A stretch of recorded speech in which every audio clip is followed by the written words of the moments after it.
Good morning to each and everyone. My name is Zahara Espiang and I am the reporter number 24. So, the first topic is about tongue tips and sleep. So, what is tongue tips and sleeps? Tongue tips and sleeps is something that you say by accident when you intended to say something else.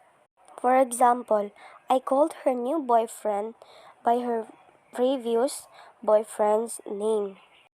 The second one is the tip of the tongue phenomenon.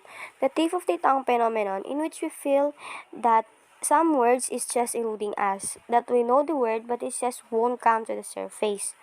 For example, the speakers produce second, sextate, and sexton when asked to name a particular type of navigational instrument, which is sextant. Second example is fire distinguisher instead of extinguisher. Third one is transcendental medication instead of meditation. Slips of the tongue. Slips of the tongue is another type of speech error or mistake in speaking. They are often simply the result of a sound being carried over from one word to the next, or a sound used in one word in anticipation of its occurrence in the next word. For example, make a long story short instead of make a long story short. Second, black boxes instead of black boxes. And Roman numeral instead of Roman numeral. Cup of tea instead of cup of tea. The most highly played player instead of the most highly paid player. Next is slips of the ear. This is one other types of slip may provide some clues to how the brain tries to make sense of the audition signal it receives or misperception of an intended speech signal. That is a listener. A listener reports learning as clearly and distinctly as any correctly perceived stretch of speech, something that does not correspond to the speaker's actual utterance.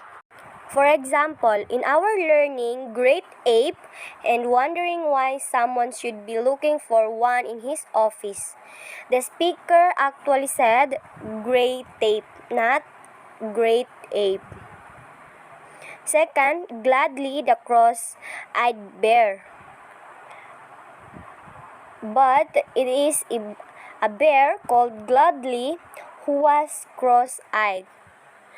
Third, death in Venice instead of death in Venice. A Coke and a Danish, but it is a coconut Danish. If you have experienced any of those slips on occasions, then you will have some hint of the type of experience that some people live with constantly. Those people suffer from different types of language disorders, generally described as aphasia.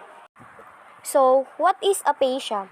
Aphasia is defined as an impairment of language function due to localized brain damage that leads to difficulty in understanding and or producing linguistics form. The most common cause of aphasia is stroke. When a blood vessel in the brain is broke or burst through traumatic head injuries from violence or an accident may have similar effects. Those effects can range from mild to severe reduction in the ability to use language.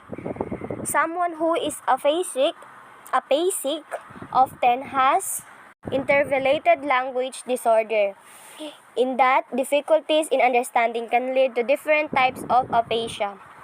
Is usually based on the primary symptoms of someone's having difficulties with language. Next is Broca's aphasia. What is Broca's aphasia? Broca's aphasia is a serious language disorder known as Broca's aphasia, also called motor aphasia. It is characterized by substantially reduced amount of speech, distorted articulation, and slow, often effortful speech. What is said often consists almost entirely of Lexid morphemes. Examples: the nouns and verbs. The frequent omission of functional morphemes, the articles and prepositions, and inflections of plurals, past tense, inflections, examples, plural, s, past tense, ed, has led to the characterization of this type of aphasic speech as agrammatic. In agrammatic speech, the grammatical markers are missing. As an example of speech produced by someone whose aphasia was not severe is the following answer to a question regarding what the speaker had for breakfast. For example, the person who has Broca's aphasia may speak with a long pauses. For example, then they pause, eggs, and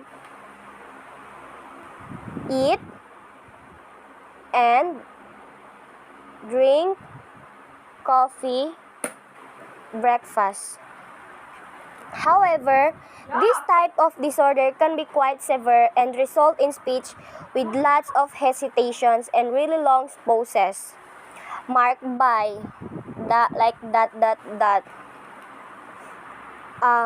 very annoyance, pain,